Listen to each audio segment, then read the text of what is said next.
c'est Charlie et aujourd'hui on attaque le bilan 2024.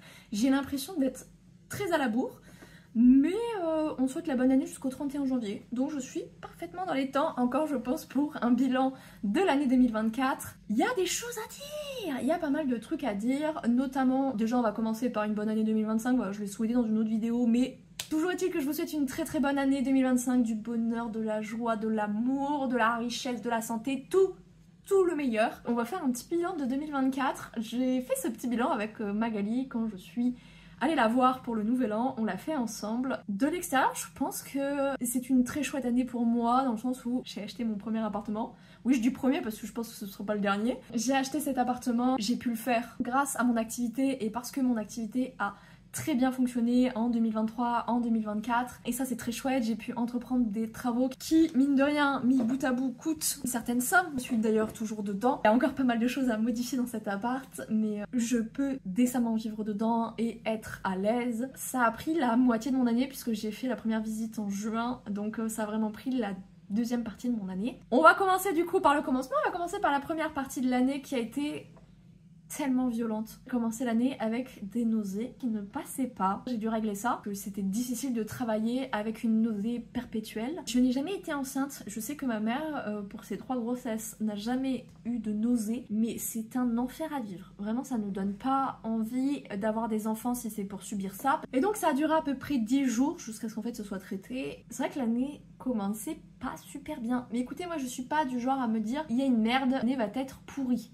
Là, je pense quand même que c'était un peu prémonitoire. Week-end du 1er avril, enfin c'était le premier week-end d'avril, j'ai eu le salon littéraire sur Paris. Ce salon m'a pompé toute mon âme. Déjà, j'avais jamais fait de salon littéraire. C'est vrai que c'était un petit peu bête de son premier aller sur Paris, qui est quand même la capitale. En plus de Toulouse, on n'est pas bien desservi en transport, vraiment, c'est terrible. Il faut déjà que j'aille sur Toulouse, que je prenne le métro. Après, j'ai le train et une fois arrivée, il fallait que je reprenne le métro. Non, j'ai pris RER, j'ai pris que le RER jusqu'à mon Airbnb, mais je pense que j'avais une valise de 50 kg. Il faut savoir que cette valise était cassée, je ne m'en étais pas rendu compte et donc je l'ai achevée vraiment sur l'aller, mais ça a été terrible et ça a été énormément d'angoisse. Ça a été vraiment difficile parce que j'étais bloquée dessus, j'étais focalisée dessus et je n'arrivais pas à passer à autre chose. Même si j'arrivais à bosser, j'étais pas du tout dans les livres. Pourtant je pense qu'ils sont bien parce que j'ai quand même écrit le tome 1 de Sacha et le tome 2 d'Azuna et je trouve que ce sont des bons bouquins. Mais à côté de ça, moi normalement je bosse 6 jours sur 7. Là j'étais à un tel niveau de stress que je me réservais mes week-ends pour jouer à Graveyard Keeper, mais c'est à dire que je jouais 8 heures d'affilée. Moi normalement au bout de 2 heures j'en ai un peu ma claque, très contente de changer d'activité. Là j'étais dans un espèce de vortex. C'est un jeu aussi qui prête un peu à cette espèce de vortex, ce que j'avais besoin parce que ça me permettait en fait de couper totalement. Je pense qu'aujourd'hui retourner dessus serait assez compliqué parce que ça me rappellerait cette période là. Ça m'a sauvé mes week-ends, ça m'a permis d'être un peu en apnée, de tenir. Le salon du coup a été quand même chouette, mais je n'ai absolument pas été rentable. On va pas jouer les langues de bois entre le transport, les logements. J'ai encore aussi beaucoup de stock qu'il faut que je mette sur Vinted. Avec tout ça, vraiment j'ai absolument pas été rentable pour toute l'angoisse que ça m'a coûté. Je vais pas vous le cacher, ça ne valait vraiment pas la peine. Même si j'ai rencontré des lectrices, ça a fait plaisir en fait de mettre des visages parfois sur des pseudos ou juste des personnes qui pour moi ne sont que des chiffres, puisque bah c'est par nombre de ventes en fait que je vois ça. Même si ça m'a fait super plaisir, non ça valait pas le coup. Même si j'ai rencontré Alexiane, que j'ai pu enfin voir live, qui est quand même ma première copine d'auto-édition, que Alexiane a été absolument adorable, vraiment elle a été exceptionnelle. C'était ma co-autrice, on partageait la même table, mais elle est beaucoup plus connue que moi, donc tout le temps une foule, et moi, tu sais, genre, il y avait des moments où j'avais personne, et ben c'est moralement compliqué, on va pas faire semblant, c'est parfois un peu difficile. Elle était venue avec son amoureux, et donc, bah, des fois, je papotais avec son homme, que des fois, il y avait des moments où Liv, elle avait personne, donc on en profitait pour papoter, mais globalement, c'est vrai que quand tu te retrouves seule, alors que à côté, les personnes autour de toi dédicacent, c'est aussi quand même assez violent pour le moral et pour l'ego, hein, quand même, on va le dire. À savoir que j'avais pas du tout aussi communiqué sur ce salon. J'étais tellement angoissée que ça me bloquait, mais écoutez, ça m'a bloqué sur plein de choses, vraiment sur plein de trucs. Donc bon, en même temps, voilà. Ceci explique cela. Il y a vraiment des aspects positifs, hein, mais avec du recul, pour les 3 mois d'angoisse que ça m'a coûté, pour les sommes investies, même si j'adore Alexiane, même si ça m'a fait très plaisir de revoir Liv parce que voilà, on se parle tout le temps. Désolée les filles, hein, mais ça suffit pas à me dire que c'était une bonne expérience. Là honnêtement, en tant qu'auto-édité, je referai pas de salon. Si c'est dans le cadre d'une maison d'édition, voilà, je signe un contrat avec eux, c'est eux qui organisent tout ça, oui. Mais sinon, moi personnellement, non. Il y a un truc aussi qui est que plus tu fais de salons et plus le public te connaît sur salon. Et donc en fait, il y a vraiment des auteurs qui vendent énormément sur salon parce que le public sait qu'ils sont sur salon. Moi, c'est pas du tout le cas. Et c'est vrai qu'en fait, il faudrait que j'investisse énormément d'énergie. Il y a quand même le transport, il y a quand même les logements. Donc au-delà des frais, c'est une charge mentale supplémentaire auquel penser. C'est beaucoup d'énergie parce que moi, je vis toute seule chez moi. J'adore ma grotte, j'aime mon petit cocon. Et donc dès que je suis face à des personnes ou à des situations que je ne connais pas bien, ça me demande énormément d'énergie. Même si c'est très agréable de discuter avec des lectrices, c'est quand même des gens que je ne connais pas. Souvent elles me connaissent mais pas moi. Tu finis de là, t'es épuisé, t'es éreinté et en fait plus tu en fais et moins ça te prend de l'énergie. Ça va me prendre combien de temps pour que je ressente plus cette perte d'énergie? Est-ce que j'ai envie de me retrouver tous les week-ends à droite à gauche pour faire des salons? Parfois pour rien, parce qu'en fait c'est aussi le jeu des salons, c'est que parfois ça n'aboutit sur rien du tout. C'est quand même beaucoup de choses à mettre en place et j'ai pas du tout envie. Je préfère écrire. Quand on est auto-édité, on a plein de casquettes, mais je veux dire moi à la base je fais ce taf pour écrire. Voilà, c'est mon corps de métier quand même, hein. Et je n'ai pas envie d'investir autant d'énergie, autant d'argent sur des salons pour rencontrer des lectrices. Parce que en vrai, j'ai quand même un certain nombre de lectrices aussi qui m'envoient des messages et qui m'envoient des DM sur Insta qui sont absolument adorables. Ça me plaît d'avoir ce lien-là aussi via internet. En tant qu'auto-édité, je ne la recommencerai pas. Là, j'ai pas envie. Ou alors il faudrait que je fasse ça avec une assistante en fait qui gère toute la partie organisation, parce qu'en fait, ça je savais déjà, j'ai fait des études de com et je me suis retrouvée à organiser des événements, ça ne me plaisait pas du tout. Je valide le truc, même si en soi je n'organise pas techniquement l'événement, le salon, il y a quand même beaucoup de choses à prendre en compte, c'est quand même de l'organisation. Et ça ne me plaît pas, je me fais chier, ça ne me plaît pas. Il est temps de l'admettre, ce n'est pas ma cam. C'est bien en fait de juste reconfirmer ce que je savais déjà. Avril a été difficile, j'ai pris 2 semaines de vacances au lieu d'une semaine parce que j'étais nazoute. J'étais fatiguée. Savoir que depuis décembre, je crois, 2023, je checkais les annonces d'appartements.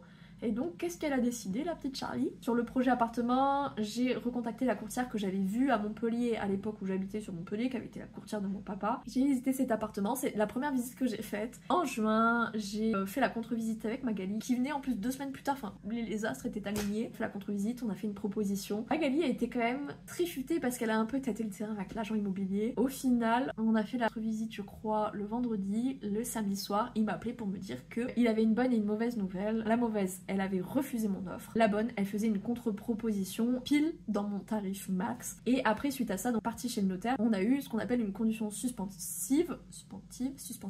Au 7 septembre, il fallait que je puisse garantir à la vendeuse et au notaire que j'avais un prêt bancaire. Et là, ça a été un peu la merde parce qu'en fait, l'été, il se passe pas grand chose. Donc en banque, c'est la merde. Je me suis retrouvée à devoir contacter ma courtière, à ne pas avoir de réponse. Commencer un peu à paniquer en me disant, bon Dieu, elle m'a complètement zappé. Enfin, ça a été un bordel sans nom. Clairement, au dernier moment, elle a beaucoup plus relancé les banques. Ils prenaient en compte que mes revenus jusque 2022. Sauf que moi, en 2023, j'ai fait quand même une année exceptionnelle. J'avais pas assez de reste à vivre. En gros, une fois le prêt enlevé, il faut avoir 950 € de reste à vivre parce que dedans, tu comptes les charges, manger, etc. Donc, les banques refusent souvent, en fait, quand on a moins de 950 €. C'est pas parce qu'en fait, ça ne prenait pas en compte mes revenus 2023 qui étaient vraiment chouettes. Les impôts ont validé, vous savez, en mai, on fait notre petite déclaration et ça valide en août. Là, on a pu faire passer, j'avais du pognon.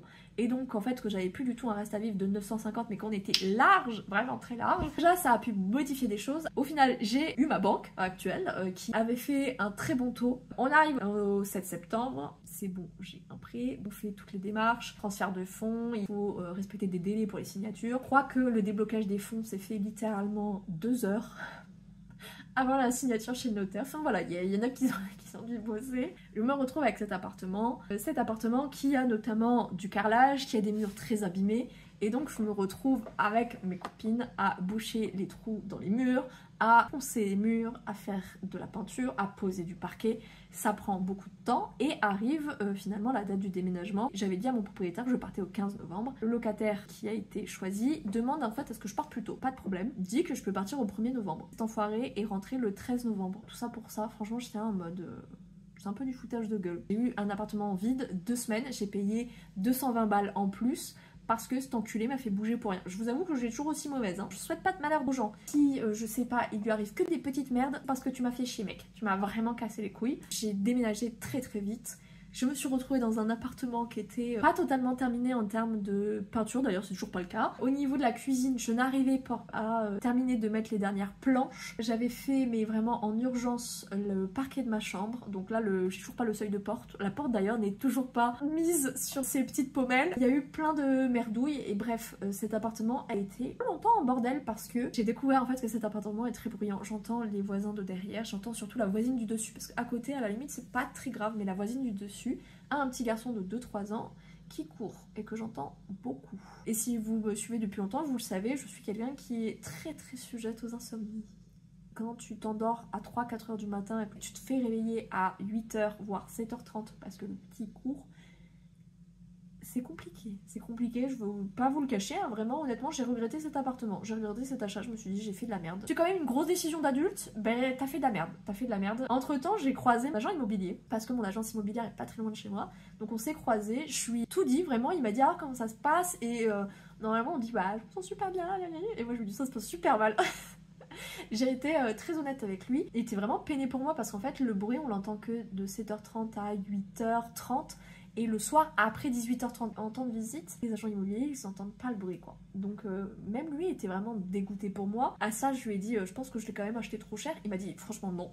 Non, et là sur ça il m'a dit non, je te le promets, tu l'as pas acheté trop cher, tu l'as acheté vraiment à un bon prix, si ça va pas, tu peux le revendre, mais ne le revends pas avant 2028, puisque 2028 c'est métro qui arrive jusqu'à la Belge. Ça va faire vraiment augmenter les prix de là où je me trouve. Donc il m'a dit surtout si tu veux vendre, parce que ça ne te plaît pas, 2028, pas avant. C'était super cool quand même de donner des conseils, de m'indiquer quoi faire. Ça m'a quand même aussi réconforté de me dire que je m'étais pas fait pigeonner, hein, ça fait toujours plaisir, de me dire qu'en fait j'ai quand même une solution de secours, même si je vous avoue que maintenant que je suis devenue propriétaire, c'est quand même un petit luxe hein, d'être propriétaire, mais j'ai absolument pas envie de repartir dans la location. C'est trop compliqué dans ma situation en fait de louer. C'est une galère sans nom quand on est artiste-auteur, c'est même pas on est genre indépendant, genre auto-entreprise ou quoi, on est artiste-auteur, on pue du cul vraiment, mais aux yeux de la terre, on pue la merde quoi. Même si je fais des très bons chiffres, c'est galère. Là cette année je vais avoir 30 ans, j'ai plus envie d'avoir un garant, j'ai passé l'âge de ces conneries. Je me retrouve vraiment à me dire, bah si je quitte cet appartement, c'est parce que j'ai acheté autre chose. Il y a eu vraiment des difficultés très fortes. Suite à ça, Magali étant très sensible au bruit, elle m'a conseillé le casque qu'elle a chez elle et qui a réduction de bruit, qui est un Bose. Je l'ai acheté, je travaille avec et c'est merveilleux. Écoutez, c'est une sensation merveilleuse de bosser sans bruit. J'ai acheté un casque anti-bruit, donc à la base pour les travaux, qui va me servir d'ailleurs pour les travaux, hein, qui me sert en fait le matin dès que j'entends le petit courir. Hop là, je le branche. Alors ça fait des énormes oreilles, donc en fait je peux pas me tourner et moi je dors souvent sur le côté. Mais écoutez, ça me permet de grappiller 1 heure de plus de sommeil. Je prends. On s'en sort, hein, plus ou moins. Cette année 2025, il y a quand même pas mal de travaux encore à faire. Je dois faire gaffe parce que je vais notamment refaire la porte d'entrée qui laisse aussi beaucoup filtrer le bruit et ma porte-fenêtre qui elle laisse filtrer le froid parce que elle est fatiguée de vivre, elle a 20 ans et en fait elle est en bois et elle tient plus quoi. Donc ça va me coûter quand même un pognon de dingue. À ça, il faut voir que je rajoute les petits placards de la cuisine. Et on se sait, hein, les placards de la cuisine, ça coûte quand même la peau du cul. Je vais refaire notamment aussi la cage d'escalier. Donc il me faut un escabeau spécial pour les cages d'escalier. Ça coûte aussi une certaine somme d'argent. Bref, il y a quand même encore pas mal de choses à faire. Il y a le jardin et tout et tout. Il y a quand même pas mal d'objectifs pour cette année. Même si, je vais pas vous le cacher, j'ai grosso merdo vécu toute l'année 2024 avec une boule au ventre, avec de l'angoisse. C'est pas quelque chose que j'aime. Après, personne ne m'a jamais dit moi j'adore vivre avec l'angoisse, un bonheur absolu. Non, ça n'arrive pas. Mais toujours est-il que moi, à mon niveau là, j'ai vraiment explosé les scores d'angoisse et je ne veux pas vivre, je ne veux plus vivre ça. Donc 2025, on va réapprendre à vivre tranquillement, à souffler, à se reposer, à prendre le temps, à lever le pied, même si c'est compliqué. Je crois que l'année dernière, finalement, j'ai pas réussi à prendre 5 semaines de congé. Il y a une semaine où j'ai vraiment passé mon temps à faire de la peinture, du parquet, mais je considère pas que ce soit vraiment des vacances dans le sens où on bossait vraiment beaucoup avec Olivia et puis par la suite avec Magali qui était là le week-end. Et même comme ça, je crois qu'on n'est pas bon. Donc là, c'est prendre 5 semaines de congé, d'être au niveau des salariés, ce serait déjà pas mal. Et surtout de prendre une fois par mois. J'avais commencé à le faire l'année dernière, en début d'année, c'est parti en cacahuète. Mais me prendre des week-ends, un week-end dans le mois où j'ai mon samedi dimanche. Parce que jusqu'à présent, je bosse le samedi, je n'ai que mon dimanche. Bon, ça fait pas beaucoup quand même de repos. Et ça, j'aimerais vraiment l'instaurer en fait, vraiment d'avoir cette routine-là, d'avoir des vrais week-ends. Si j'ai envie de faire des mini trucs dans mon appartement en termes de réno, de pouvoir le faire. Parce que bon, une journée, c'est trop compliqué de faire des trucs qui parfois nécessitent 2 jours. À côté de ça, juste pour souffler en fait, avoir le temps de jouer à mes petits jeux vidéo, de lire, de faire du puzzle, de m'occuper de mon jardin, parce que du coup j'ai un jardin maintenant. Il y a plein de choses à faire, il y a plein de choses à voir. Il y a des choses qui sont déjà prévues, genre le concert de Imagine Dragons, les places ont déjà été prises. Qu'est-ce que j'avais prévu de faire? Le potager, lire 80 livres par an. J'ai réussi à exploser le score. J'ai lu 104 livres en 2024, donc il y a moyen que je le fasse, mais voilà, c'est quand même un objectif. Faire le don du sang, parce qu'on fait un collègue qui prenait le temps de faire le don du sang très régulièrement, et donc en fait il m'embarquait avec lui. Ça me manque, plein de petites choses, gérer l'appartement, m'ennuyer, enfin c'est vraiment finalement ce que je me souhaite, m'occuper de cet appartement et m'occuper de moi par la même occasion, parce que 2024 j'ai pas eu la sensation de m'écouter, j'ai pas eu la sensation de me reposer, de prendre le temps. J'ai eu l'impression que tout allait trop vite et en même temps il y avait cette angoisse qui me gardait prisonnière un peu dans le temps. C'était très particulier, j'ai l'impression que 2024 est passé très vite et très lentement à la fois. Là j'ai eu cette sensation presque d'être spectatrice de ma propre vie. Et c'était pas agréable. J'ai pas aimé la sensation, j'ai pas aimé l'expérience, on va pas recommencer. 2025, ça va être l'année de l'ennui un petit peu, de prendre du temps pour soi. C'est pas une année que je garderai de manière positive, même s'il y a eu du positif. J'ai eu quand même aussi beaucoup de négatifs.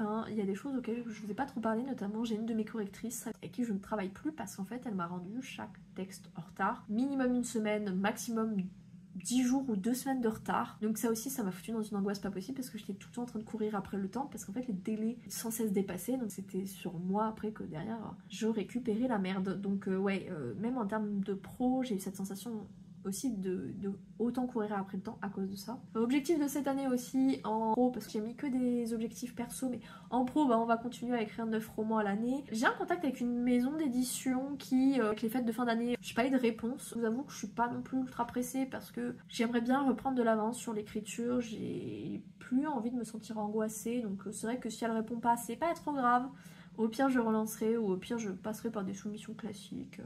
Mais c'est vrai que là le projet maison d'édition, parce que j'ai quand même écrit l'année dernière Némésis et j'ai quand même réécrit Roméo versus Juliette, donc j'ai quand même bossé. Peut-être essayer de bosser sur La maîtresse de la nuit, de le réécrire. C'est vraiment pas mon objectif principal. Il est vrai que 2024 c'était une idée vraiment d'acheter, mais c'était vraiment pas certain et ça m'a pris vraiment la moitié de l'année. Donc peut-être que cette année, si je reprends de l'avance, j'aurais envie de repartir sur ce projet là de maison d'édition, mais actuellement là tout de suite maintenant, pas dans les cartons. On verra, peut-être que ça va changer, mais là c'est pas parti pour. Prendre une deuxième correctrice pour en avoir 2, toujours une qui soit disponible pour corriger les bouquins, et puis on verra bien. C'est vrai que je vous ai pas trop parlé, mais j'ai eu quand même des retours sur Némésis. J'ai eu que des retours négatifs, mais en l'occurrence il y a 2 maisons d'édition qui m'ont contacté Némésis. La première, elle m'a contacté dès le dossier de présentation pour me dire qu'il était vraiment chouette.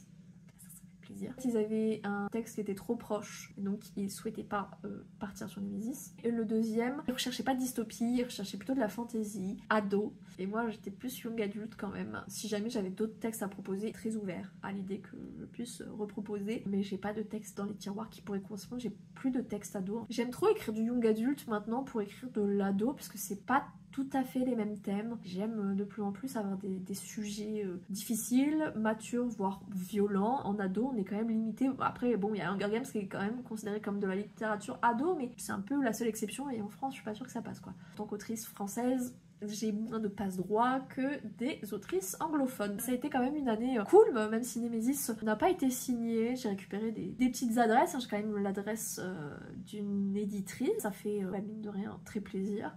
Il est vrai que Némésis, j'en attendais beaucoup. Je trouve que c'est quand même un de mes textes les plus aboutis. Je suis très satisfaite de ce que j'ai fait. Peut-être que je le représenterai un jour si j'arrive en fait à signer avec une autre maison d'édition pour un autre texte, peut-être représenter celui-ci par la suite. Voilà, cette année, elle a été quand même finalement assez chargée, mais c'est pas une année que je trouve très positive. Je trouve que j'ai planté pas mal de graines en fait en 2024, mais je les ai plantées sous une tempête, avec de la flotte, avec du vent, en train de me geler les couilles dehors. Enfin voilà, c'était un peu l'idée quoi.